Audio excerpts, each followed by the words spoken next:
Welcome. MLB first pitch on Friday, October the 13th, Friday the 13th, but don't be afraid. There's no MLB games today, but we do have an MLB game on Sunday and Monday. The ALCS and the NLCS are set. Going to take a deep dive into Sunday's game one between the Rangers and Astros, then also maybe a little sneak peek towards Monday's game between the Diamondbacks and Phillies. Boy, some crazy matchups. It's been a wild playoffs. And to discuss it a little bit further, let's bring on two of the best at WagerTalk.com.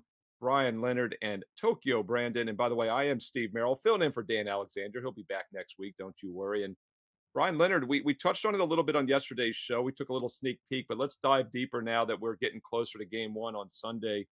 And we've got the two AL West rivals. It came down to the final day of the regular season. I think you're the one that pointed out how it was kind of a disappointment that the D-backs rested everybody and didn't give the Astros a real fight in that final Sunday game. And then, of course, Texas still controlled their own destiny, though. All they had to do was win, and they would have gotten the 2 seed. But anyway, the two teams still end up meeting. It didn't matter. Your general thoughts on the series, and also maybe what you're looking at here in Game One on Sunday. Yeah, you mentioned it. I think if the Rangers don't win this series, it may come down to not having home advantage. And when you're playing the Astros, do you definitely want to have as many advantages as you possibly can? But the Rangers, I'm sure they're happy to be there, and it should be a really, really good series. It was interesting. I wish I had remembered who put it out on Twitter yesterday, and I continue to call it Twitter. I refuse to call it X. But the Rangers and the Astros they go back, I think, the last 280 games, they're 140 and 140 against each other. And Arizona and Philadelphia, I think, are like 40 and 40 the last 80 that they've played. So two teams that match up very well in both leagues coming down to the finals here. But my concerns about Texas is the bullpen. And they were a lousy bullpen all season long, but they pitched very well in the previous series. That's why they're there. From a hitting standpoint, they probably are even a step better than Houston here, but I like the Houston starters a little bit more. I think they're a little bit deeper. Do like the Houston bullpen a little bit more. And obviously, you have to take a look at experience here as Houston's been there, done that for how many years in a row. And they've had this cheating scandal and all, but this is still a team that if it comes down to one team you need to win in the playoffs, this is a team I like to back. Unfortunately, from what I'm seeing here from the opening lines, and we don't know the starting rotations in the playoffs as of yet, but they're a little expensive if you take a look at it, considering both teams basically had the same record in the regular season. So it's the underdogs have dominated in the playoffs this year, unlike any other year that I can remember. I was out with Marco D'Angelo yesterday, and he had said this is the worst playoffs he's ever had. And I could see that because the things that we expected to happen just haven't happened. I don't know if this is the show I was on last week.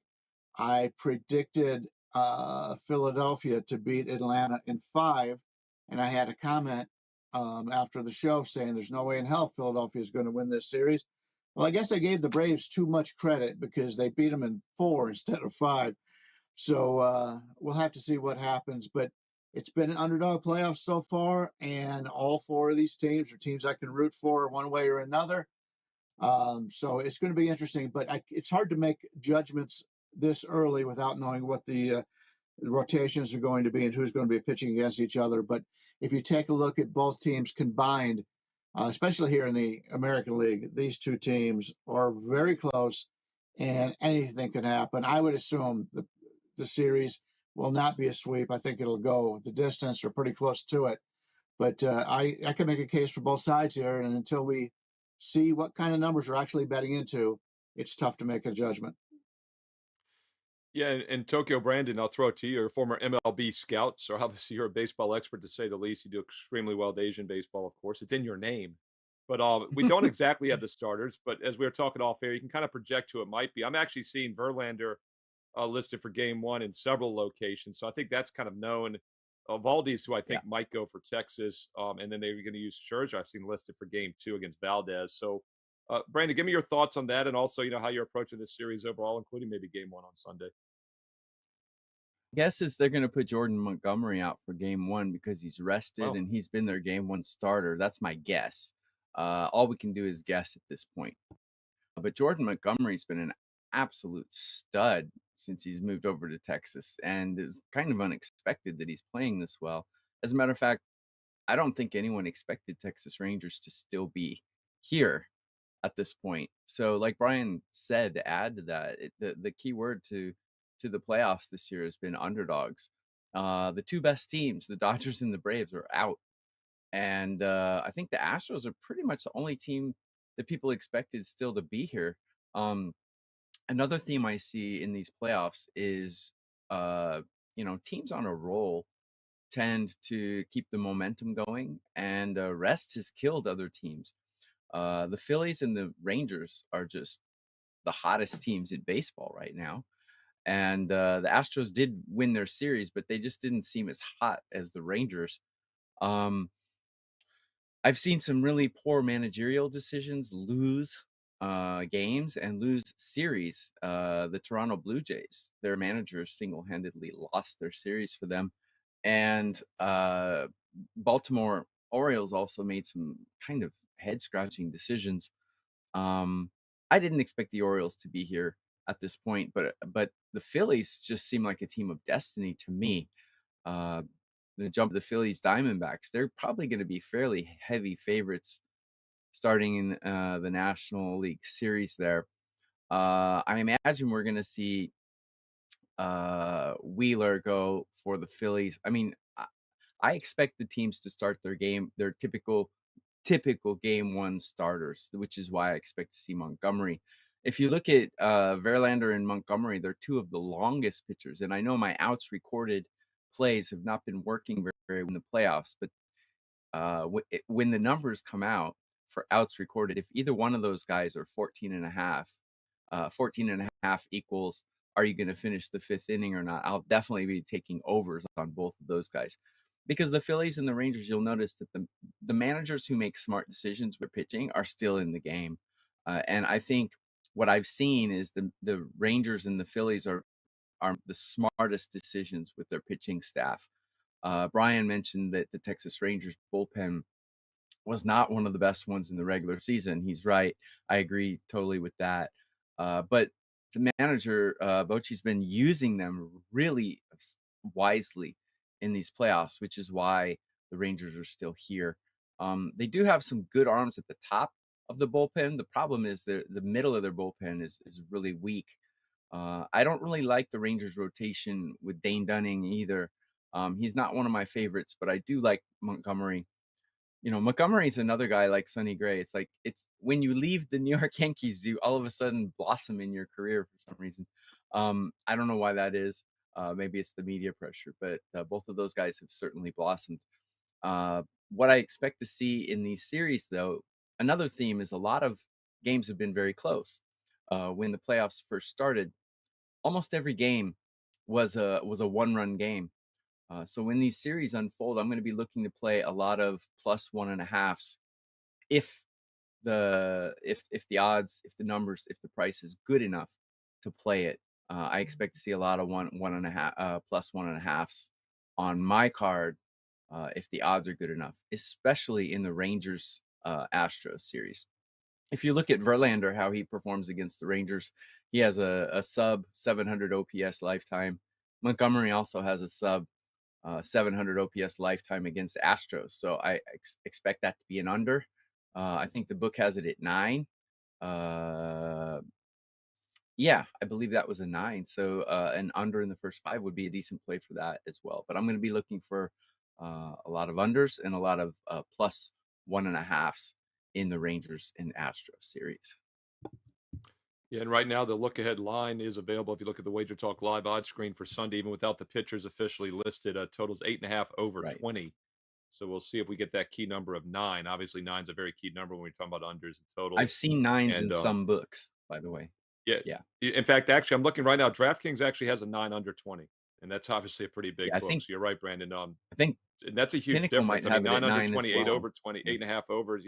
Probably the same long term, but very good chance a Right. game can land on 9.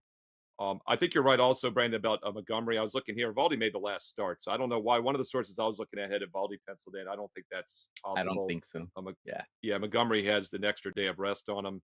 He'd be going on 6 days rest. Verlander would be going on 7 days rest. So I think he's of all this uncertainties, I think he's the most certain starting pitcher for game one.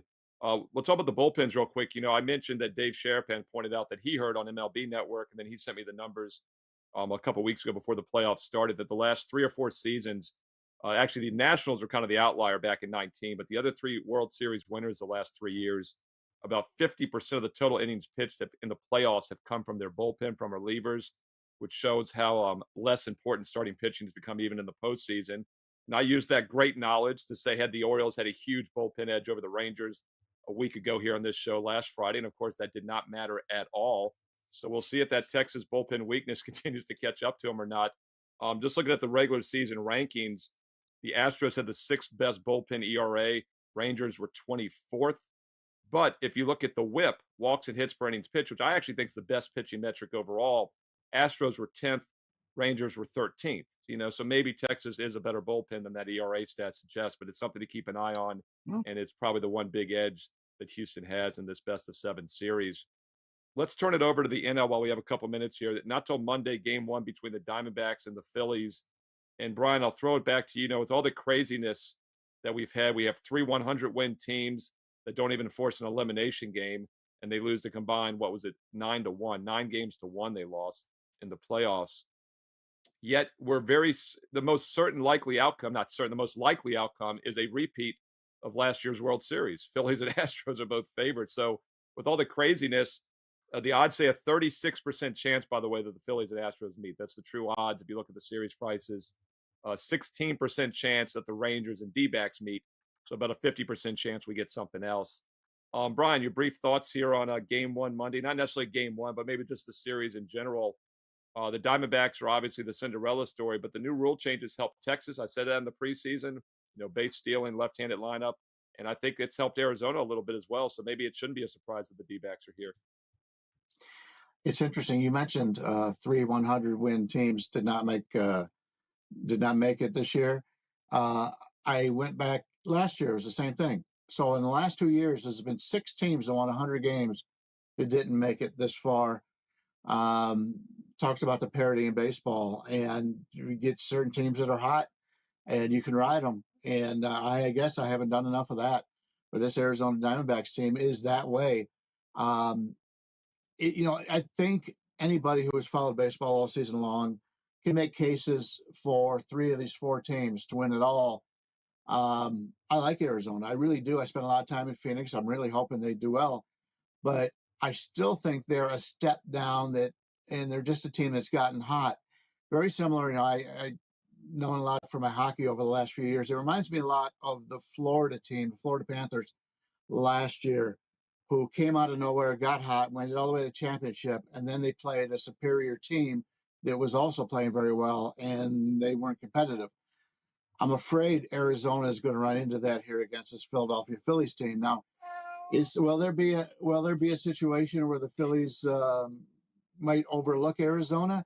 If they had won the World Series last year, I could see that. But after beating Atlanta the last 2 years, I mean that's a huge, because the Braves have been great, especially this year with that offense that they've had. Would there be a letdown from a normal team? Yes. I don't think, because they didn't feel that they finished the job last year. So I would expect the best out of Philadelphia here. This is the one series where I think it's a little bit overmatched. If Arizona won, hey, more power to them. I'd love to see somebody who hasn't been in there before. I just don't think they have it. They're not as deep in the starting rotation. They don't really.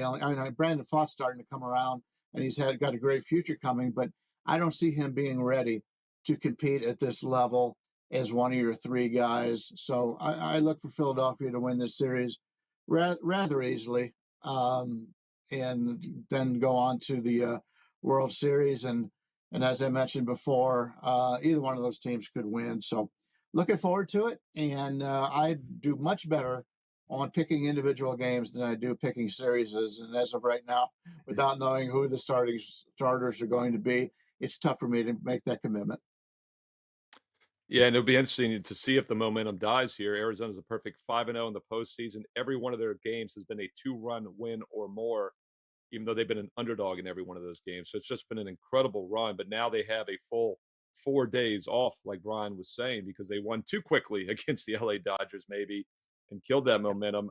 Philly, meanwhile, has 3 days off after having to go in that extra game against the Atlanta Braves. And Brandon, I'll throw it over to you. I mean, as far as the series price, they have about a 63% chance to win outright. If you look right now, minus 185, plus 155 take back on average. So a little steeper than the Astros, who have about a 56.5% chance, minus 140. Texas is take back plus 120. Your thoughts on this series? Your thought on game one as well? I'm pretty sure we're going to get Zach Gallen, the All Star Yep. game starter, their number one guy. And Yep. that's the one reason finishing early was good for Arizona. It might have hurt the momentum, but it lets them get Yep. maybe one of the best pitchers in baseball for possibly 3 of the 7 games. Your thoughts Yep. on that? Well, we're probably going to see Gallen and Wheeler. Those are, when you hit the playoffs, the smart managers, instead of Monday pitcher, Tuesday pitcher, they go to game one pitcher, game two pitcher. So we're probably going to see Zach Gallen and Wheeler. And if you look at their stats against the other team, Gallen performs much better against the Phillies than Wheeler does against the Diamondbacks. Another case to make for underdog, I agree totally with Brian that the Diamondbacks are a bit outmatched in this series as far as the hitting is concerned, but I actually like the Diamondbacks bullpen better than the Phillies. As a matter of fact, the last 4 teams I have ranked, I have the Astros with the best bullpen. I have the Diamondbacks with the second best, the Rangers with the third best, and the Phillies with the last, as far as the 4 are ranked wise. And I have my own way of doing it. Is it's kind of a complicated uh, it's kind of complicated math, but that's how I have the last 4 teams bullpens ranked. Not a lot of difference when you get to this point in the playoffs. I mean, everybody's good. But the one difference that underdogs have is they've never been here before, so they play really loose, which is my theory on why some of the underdogs have been winning, why the Dodgers are gone, why the Braves are gone. When you lose game one, you get a little tight. You're like, oh, what are my fans going to think? We're supposed to win this. What's going on here? Where's the underdog? Hey, we're supposed to lose. Whatever. Let's grip it and rip it, basically. So when you get teams this level in Major League Baseball, everybody's talented, and when you get teams, who are just out there gripping and ripping with no pressure, and it's hard to beat teams like that. So, yes, the Phillies have a much better rotate lineup, but the top 2 in the Diamondbacks rotation, Gallen and Kelly, it's pretty hard to find a top 2 better than that. Although the Phillies do have a nice 1-2 punch with Wheeler and Nola, but uh, I think this is going to be a really tight series. And if you look at the lines for this game, even though the pitchers are not announced, 7.5. So the bookmakers are thinking this is going to be low scoring. Again, I think if you can get a plus 1.5 with either team for a good number, it would definitely be a good bet to make. At this point, the plus 1.5 is only going to be with the Diamondbacks because I don't think they're going to be favored in any game in this series. But if you can get the Diamondbacks for a plus 1.5, like Brian said, they won every game by more than 1 run. So if you can get a plus 1.5 the Diamondbacks for a good price, definitely I would take that. Even if the games are at 7.5, do you think there's going to be 8 runs scored in a game with Wheeler and Gallen pitching? I don't. So an under might be a good bet to make in this one as well. Even a first 5 under, although the first 5 numbers are not out yet because the game is still a couple days away and the starters are not announced. But we know it's going to be Wheeler and Gallen. If you crunch the numbers, if you see a 3.5 for the first 5, that might be a good bet to make as well. I do think the Phillies will eventually come out on top here, but I think it's going to be a lot tighter than people think. I don't think this is going to be like a 3-1 runaway. I think this is going to be a hard-fought, tight series, and I think the winner of this series is going to come out quite battered. Uh, that's just my opinion on the series. And by the way, Robert S. in the live chat here on YouTube says that Thompson already announced that Wheeler's going to be the starter. So I'm not seeing it officially listed Okay, either, but not a surprise, I don't think, not to anybody. And Zach Yeah, Gallen, obviously, in my opinion, is going to be as well the game one starter. So obviously. great pitching matchup. And Yeah, as Brandon said, 7.5, much lower total here in the NL game one. But if you like the under 7.5, it's a pretty nice number because 7 and 9, as I said in the other series, are the key numbers when you're betting totals. And for new viewers out there, new baseball bettors, the reason's pretty simple. Games can't end in a tie. Even in the regular season, they can't end in a tie. Tell Donovan McNabb that, Brian Leonard. He might not know, but they cannot end in a tie. And that means if it's a 4-4 or a 3-3 game, it has to get to 7 or 9. It's less likely to end on 6 or 8 for that reason. And guys, by the way, look at the bullpen rankings again, at least from the regular season. You know, Brandon, you said you had the D-backs now is actually the better bullpen, but if you look at ERA, I do. Phillies were 7th, Arizona was 18th. But if you look at WHIP, they're a little bit closer. They're 1.27 versus 1.30, so almost identical on the walks and hits per innings pitched.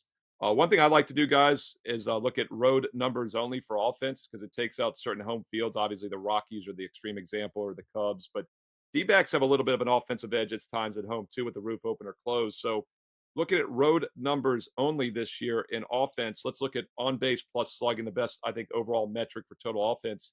Houston Astros, second best OPS this season. Texas Rangers, 11th. Philadelphia Phillies, the 10th best OPS. Arizona, 18th. For what it's worth, Houston and Philly were the better offensive teams. But with that said, Atlanta Braves were first. The Dodgers were third. The Rays were fourth. The Blue Jays were fifth. The Orioles were seventh. You get my point. It hasn't held up so far this year in the MLB postseason. We'll see if things get back to normal now with 7 game series finally. And I talked yesterday, guys, about how these, 3 game and 5 game best ofs allow more upsets. That is true. It's a smaller sample, but none of them even made elimination games. So, the Orioles, the Braves, and the Dodgers can't complain too much because they still would have been down 3-0 or 3-1 in a best of 7. So it's been really just a crazy postseason. We'll see if it continues. Hey, viewers, in the chat below, in the comments on YouTube, let us know your thoughts. Who's going to win both the ALCS and the NLCS? Maybe some advanced MVP looks as well for both series and even the World Series as well. Let us know your thoughts on how these series play out and also who you like in game one on Sunday and Monday. And be sure to check the thumbs up, the like, smash that like button, and hit subscribe and hit the bell for instant alerts when all the shows and videos go live here throughout the week. We'll be back on Monday with MLB First Pitch at 2 o'clock Eastern live for a more deep dive into NLCS Game 1. And don't forget, there's a ton of college and pro football videos for this week right here on WagerTalk TV. My college football top 25 videos loaded right now, and I'll have NFL Fade the Public ready on Friday evening. So once again, another reason to hit the bell when you hit subscribe for instant alerts here on WagerTalk TV. Let's go around real quick. Brian, what do you have going this weekend at WagerTalk.com? A huge football card. Yeah, hockey season started. Lost the first day, won the next two, and looking forward to a big day tomorrow. As just about everybody's playing tomorrow. I've got some college football up, got some NFL up right now, and yeah, it's a busy time for all of us that handicap. This is our favorite time of the year. Everything's going on at the same time. We've got some NBA. The exhibitions have started, and I don't handicap NBA exhibition, but plenty of ways to make money. Anytime we have more games on the schedule, that's more opportunities for us to take advantage. And as you said in the past, when the lines maker has to put up lines, he's got to put them up for all the games. We only need to find a couple that the lines are off, and that's what we do. So pay attention to what we've got up for the entire weekend, and let's get some winners. Yeah, it's such an excellent point. And Brandon, my 2 biggest keys to winning are, first of all, you don't have to play all the games, but they have to put lines, right? You pick your spots. And my other That's big right. point is always diversify, whether it's the financial portfolio, your sports betting portfolio. And Tokyo Brandon's about the best way to diversify because I don't do Asian baseball. I don't think Brian puts out much either. I don't do hockey. Brian does hockey, but Brandon, great diversification. What else you got going on at wagertalk.com? Yeah, and to add what Brian said, the difference between us sports bettors and blackjack card counters is they have to play every hand they're dealt. But we get dealt 100 hands and we get to pick the 3 or 4 best ones to play. So, yeah, I mean, we can give you a good advantage. Japanese basketball season has started. I have a Japanese basketball play out for tonight. And the Japanese baseball playoffs are starting today, a couple weeks after MLB.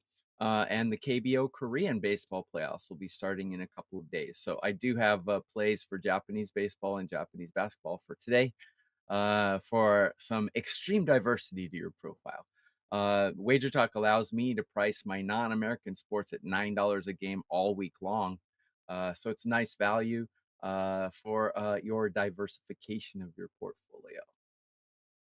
Yeah, and by the way, you don't have to be in Japan to play Japanese baseball. That's available at DraftKings. So the one great thing about the legalization here of Yes. all these major sports books is most people can play these lines pretty easy. And speaking of that diversification, all sports profit 127% return on investment last year. 2021, Brandon had a 256% return. And these are basically non-football plays. So get a lot of football from Yep. Brian Leonard and myself, Steve Merrill, and then get Japanese baseball, basketball, Korean baseball, MLB as well from Tokyo Brandon. Just another great reason to check us all out right now. WagerTalk.com. And gentlemen, have a fantastic weekend. Best of luck on your plays, and all the viewers out there. Thanks again for watching. We'll be back again on Monday for more First Pitch right here on Wager Talk TV.